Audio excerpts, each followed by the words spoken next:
మనకి మాంచెస్టర్ టెస్ట్లో చూసుకుంటే శుభ్మన్ గిల్ కొంచెం మంచి పర్ఫార్మెన్స్ ఇస్తున్నాడు కదా. ఎందుకంటే మనకి ఇప్పుడు చూసుకుంటే సెకండ్ ఇన్నింగ్స్లో హాఫ్ సెంచరీ కూడా కంప్లీట్ చేశాడు. అయితే మరి దీనికంటే ముందు చూసుకుంటే థర్డ్ టెస్ట్లో, అదేవిధంగా ఈ ఫోర్త్ టెస్ట్లో ఫస్ట్ ఇన్నింగ్స్లో చూసుకుంటే కొంచెం ఫెయిల్ అయ్యాడు.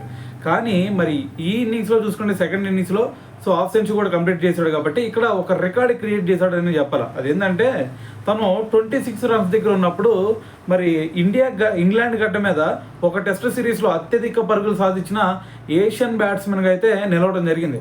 అయితే అంతకుముందు ఈ రికార్డ్ వచ్చేసరికి మొహమ్మద్ యూసుఫ్, మీ అందరికి కూడా తెలిసే ఉంటాడు. సో పాకిస్తాన్ బ్యాట్స్మెన్ అనమాట, అతని పేరు మీద ఉండేది. అయితే అతను చూసుకుంటే ఏకంగా 631 రన్స్ చేశాడు.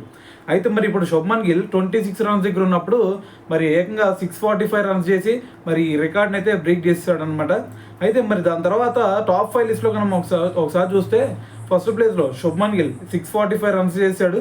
దాని తర్వాత మొహమ్మద్ యూసుఫ్ వచ్చేసరికి 631 రన్స్ చేశాడు అనమాట. సో దాని తర్వాత రాహుల్ ద్రావిడ్ వచ్చేసరికి 602 రన్స్ చేశాడు.